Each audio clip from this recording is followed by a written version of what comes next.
क्या भारत ने पाकिस्तान के परमाणु ठिकानों पर हमला किया? भारत में पाकिस्तान के कितने ड्रोन गिरे? अब सेना ने कुछ नए वीडियो सबूत दिखाए हैं। इंडियन आर्मी की पीसी होती है आज और उसी की 10 बड़ी बातें आपको जाननी है। नमस्ते, मेरा नाम रिमझिम जेठानी है। आप न्यूज़ 24 देख रहे हैं। सबसे पहले देखिए कि आज सारे लोग आते हैं फिर से पीसी करने। Lieutenant general Rajiv Ghai, air marshal A K. Bharti और वाइस एडमिरल ए.एन. प्रमोद। अब सबसे पहले मैं आपको बता दूं, जब सवाल पूछा गया, पहला सवाल पूछा गया कि क्या भारत ने पाकिस्तान के परमाणु ठिकानों किराना हिल्स और सरगोदा पर किया हमला, तो उसके बाद ए.के. भारती इसमें बोलते हैं, जवाब क्या देते हैं कि हमें परमाणु ठिकाने बताने के लिए धन्यवाद। हमें बताने के लिए धन्यवाद कि वो जो किराना हिल्स है वहाँ पर परमाणु का ज़ख़ीरा है, हमें इसकी कोई जानकारी नहीं है और ना ही हमने किसी भी ऐसे हमले का या कोई भी ऐसा जो टारगेट है हमारा है, तो इस पे साफ कर दिया कि किराना हिल्स पे हमने कोई हमला नहीं किया।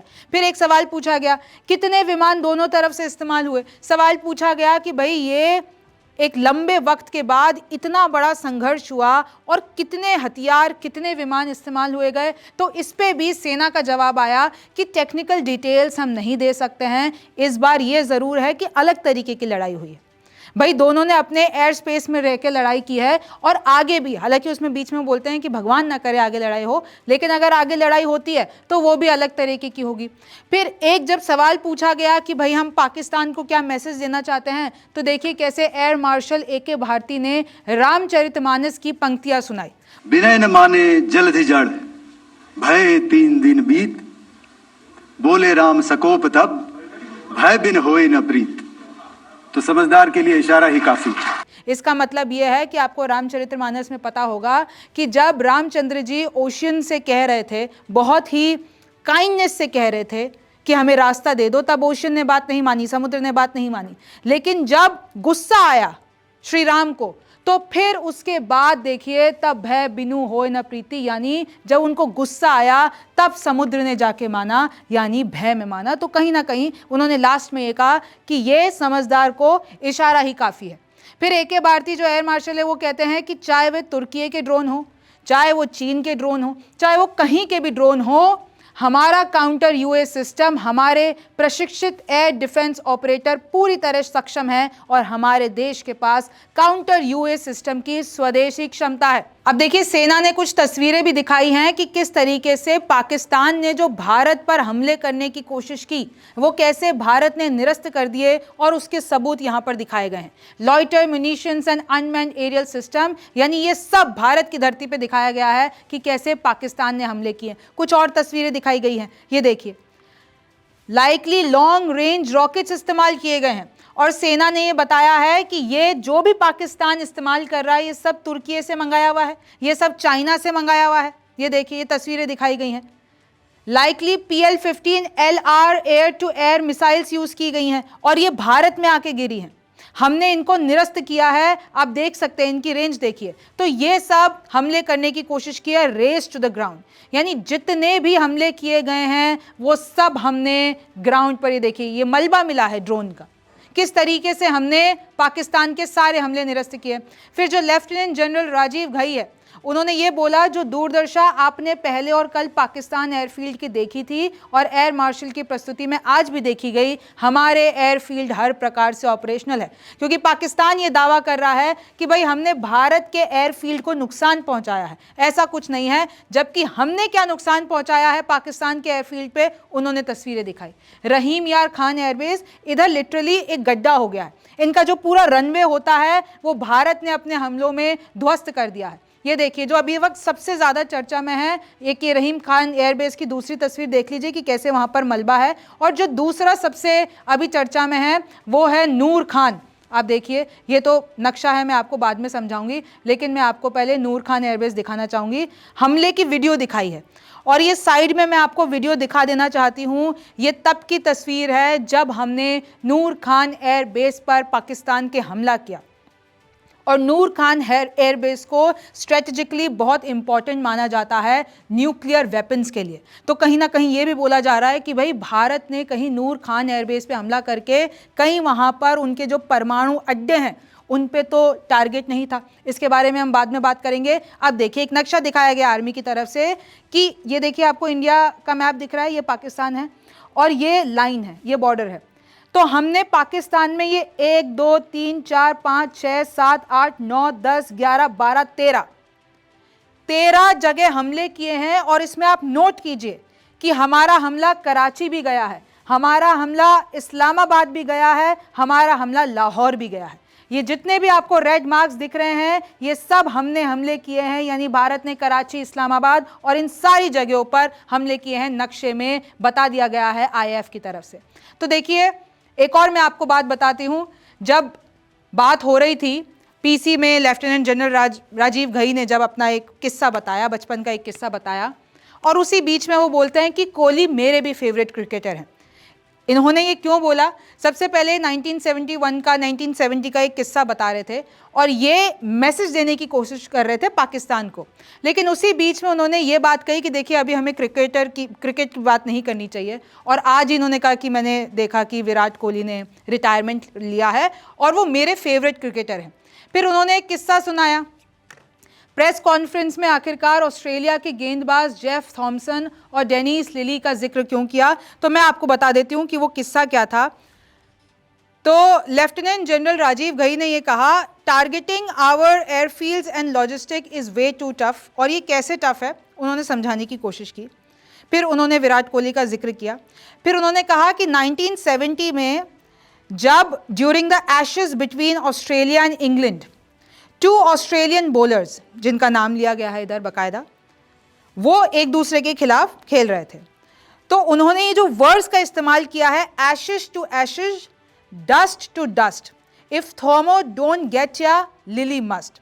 और इन्होंने ये बात बताने की कोशिश की है कि हमारे डिफेंस सिस्टम में इतनी लेयर्स हैं कि अगर कोई एक को पार कर भी ले तो दूसरे को नहीं कर पाएगा, दूसरे को कर भी ले तो तीसरे को नहीं कर पाएगा, और जब तक वो लैंड होगा तब तक वो खत्म हो चुका होगा। थोड़ा और आपको आगे से बता देती हूँ। There was no chance Pakistan could have broken our multi layered defence system. आप जरा अब अपने भारत के डिफेंस सिस्टम के बारे में जानिए।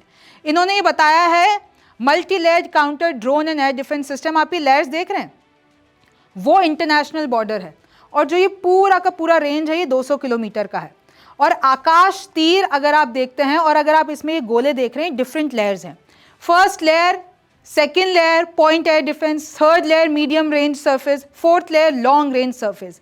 मतलब अगर कहीं से भी पाकिस्तान अगर हमला करता है तो चलिए उसने एक लेयर पास कर दी, दूसरी लेयर पास कर दी, तीसरी लेयर पास कर दी, लेकिन ऐसा हो ही नहीं सकता है कि वो ज़मीन पर गिर जाए बिना ख़त्म हुए, क्योंकि हमारा मल्टी एयर सिस्टम है। और उन्होंने इस तरीके से भी दिखाने की कोशिश की कि आप देखिए long range, mid course, area defence, point defence, मतलब इतने सारे लेयर्स हैं कि कहीं ना कहीं तो आप खत्म हो ही जाओगे, आप इसको भेद ही नहीं सकते हो। Network before the battle. फिर ये बताया गया कि कैसे सेना पूरी तरीके से तैयार थी और अगर हमें सॉफ्ट किल भी करना है तो हमारे पास ये इतने भारी भारी वेपन्स हैं। इस पर हमने कितना सरकार ने बजट भी दिया है इन सारे वेपन्स के लिए। और ये भी बताया ये जो हमारे हार्ड किल हैं, कुछ तो ऐसे भी हैं जो हमारे बहुत पुराने हथियार हैं, पुराने सिस्टम्स हैं जो इस जंग में काम आए हैं और वो उतने ही ताकतवर रहे हैं मॉडर्न के मुकाबले। कि अगर पाकिस्तान ने कुछ मॉडर्न भी इस्तेमाल किया होगा चीन और तुर्की से लेकर, तो भी हमारे पुराने सिस्टम ने उनका मुंह तोड़ जवाब दे दिया। ये देखिए आकाश का ये बताया है, एयर डिफेंस सिस्टम आकाश, कि कैसे अगर वो लोग सोचते भी है हमला करने का, हमारे इधर से एयर डिफेंस सिस्टम चालू हो जाता है। Mobilising for establishing integrated air defence network. अच्छा, इन्होंने ये बताया कि किस तरीके से ये लोग लेके जाते हैं एयर डिफेंस सिस्टम को। ये सारी वो मोबाइलाइजिंग ट्रक्स हैं जिसमें अंदर पूरा कंट्रोल सिस्टम होता है और उनको एक जगह से दूसरी जगह लेके जाया जाता है। System in place for battle, कैसे इन लोगों ने पूरी तैयारी, अपने कंट्रोल रूम की तस्वीरें शेयर की हैं, देखिए किस तरीके से पूरी तैयारी थी। एक एक तस्वीर, ये देखिए इनकी पूरी team, integrated air command and control system, पूरी टीम यहाँ पर खड़ी हुई है और कैसे पल पल ये लोग एक्टिव हैं और कैसे पल पल इन लोगों ने हमारी रक्षा की है। और इसमें एक और बात आप जान लीजिए जो सेना की पीसी की बड़ी बात है कि तीनों जने, चाहे आपका नेवी हो, चाहे आपका सरफेस हो, चाहे आपका एयरफोर्स हो, यानी जो आर्मी हो, इन तीनों ये इतने सिंक्रोनाइज्ड हैं, इन तीनों ने मिलकर डिफेंस दिया है। सिर्फ आप ये नहीं कह सकते कि सिर्फ S-400 एयर डिफेंस सिस्टम ने।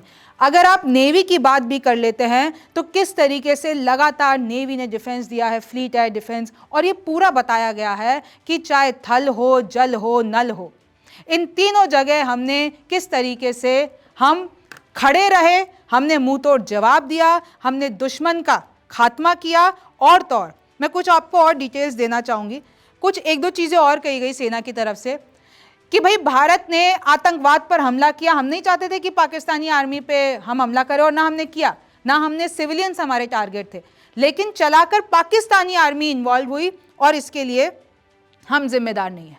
अगर वो अपना खुद नुकसान कराना चाहते हैं तो हम जिम्मेदार नहीं हैं। In the last few years the character of terrorist activities have changed. अब ये इनसेंट सिविलियंस को निशाना बनाने लगे थे। पहलगाम तक पाप का ये घड़ा भर चुका था। ये कहा गया है कि कैसे ये जो घड़ा है, ये पाप का घड़ा है, ये भर चुका था। उसके बाद जो हमने रिस्पॉन्स दिया है वो कितना खतरनाक है। It is a pity that the Pakistani military chose to intervene. हमको नहीं चाहिए था, लेकिन उन्होंने इन्वॉल्व किया खुद को, और कैसा हमने जवाब दिया आपके सामने है। और जो ये पाकिस्तान झूठ फैलाता है वो उसकी पुरानी आदत है, वो ये करेगा भी, हमको एक्सपेक्टेड है ये चीज़। तो इसी तरीके से देखिए 10 बड़ी बातें मैंने आपको सेना की पीसी की बताई। अब अंत में जाते जाते मैं चाहूँगी कि जो मिलिट्री की तरफ से, जो सेना की तरफ से वीडियो आया है, आप वो भी देख लें। जब लाश मनुज पर जाता है, पहले विवेक मर जाता है। हिंदू वचन नहीं तूने माना, मैं तेरा मूल्य न पहचाना। बोले मैं भी अब जाता हूँ, अब तुम संकल्प सुनाता हूँ। याचना नहीं अब रण होगा, जीवन जय की मरण होगा।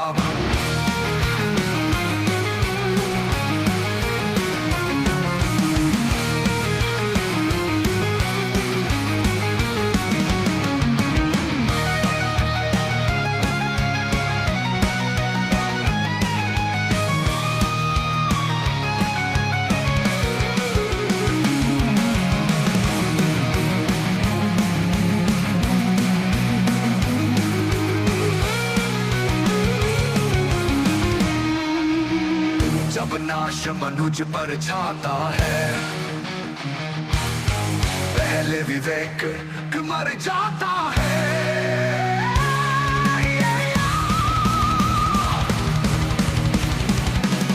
हिंदू वचन नहीं तूने माना, मैं तेरा मूल्य न पहचाना।